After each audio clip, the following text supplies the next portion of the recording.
Hey, Heart Hub, I'm back with another chat. Listen, I am here to talk to all my strong people today.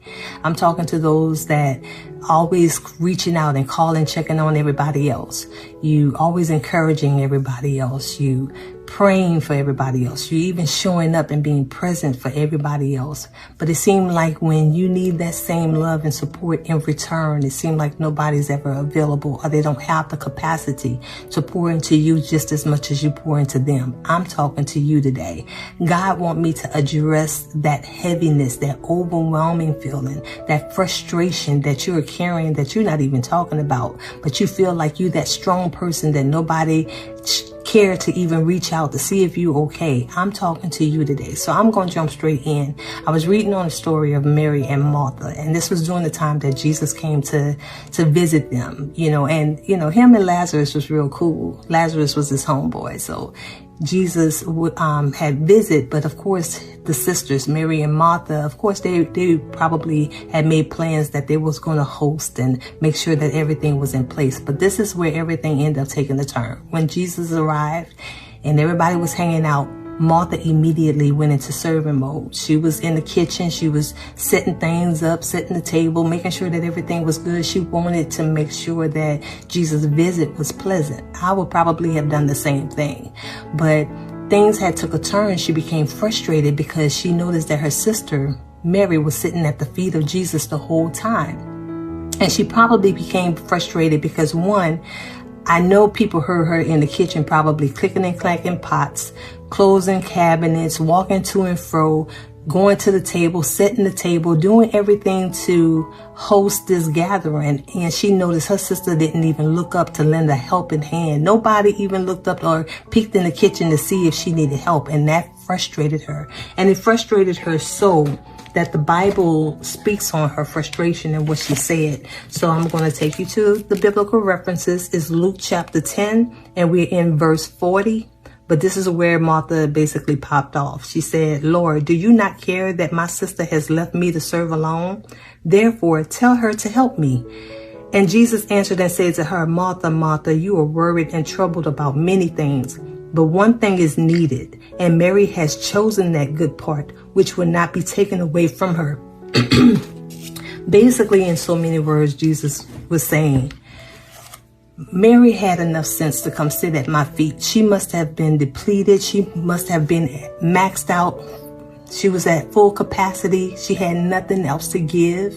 And she had enough sense to come and sit at my feet so I can pour back into her. You didn't make that choice, Martha. You chose to be distracted by cooking and cleaning and making sure everything was in place. And we are often like Martha. We are often stretched and pulled in various directions because we feel that we're obligated to do something instead of taking a moment for ourselves and sitting at the feet of Jesus and being poured into just like Mary did.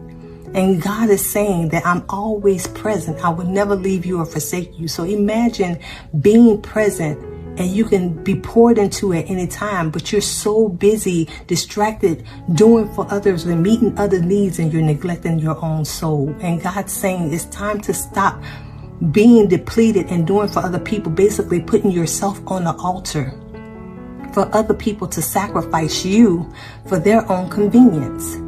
And God says that it's time for you, even the strong have to rest. You may be frustrated and say, "Well, I do for everybody and nobody check on me." That's how Martha felt.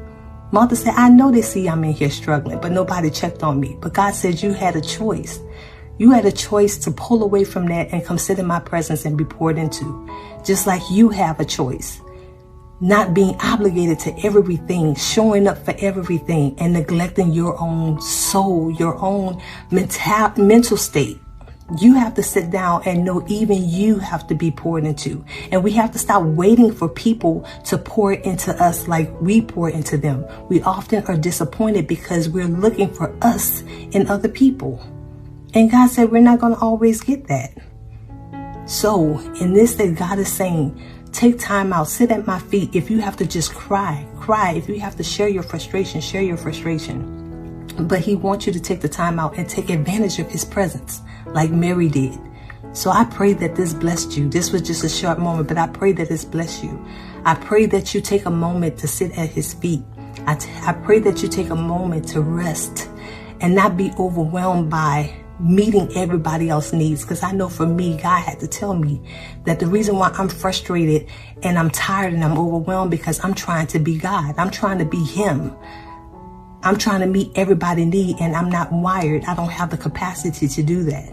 So I had to learn how to reel this thing back. I don't have to be obligated to everything. So I pray that this message was a blessing to you. I pray that this enlightened you in some way. And I pray that it really opened your eyes to why you may be feeling frustrated when it comes down to feeling like you always the strong one. I pray that this bless you, and you know I love you. And I'll be back with another chat with you soon. Bye.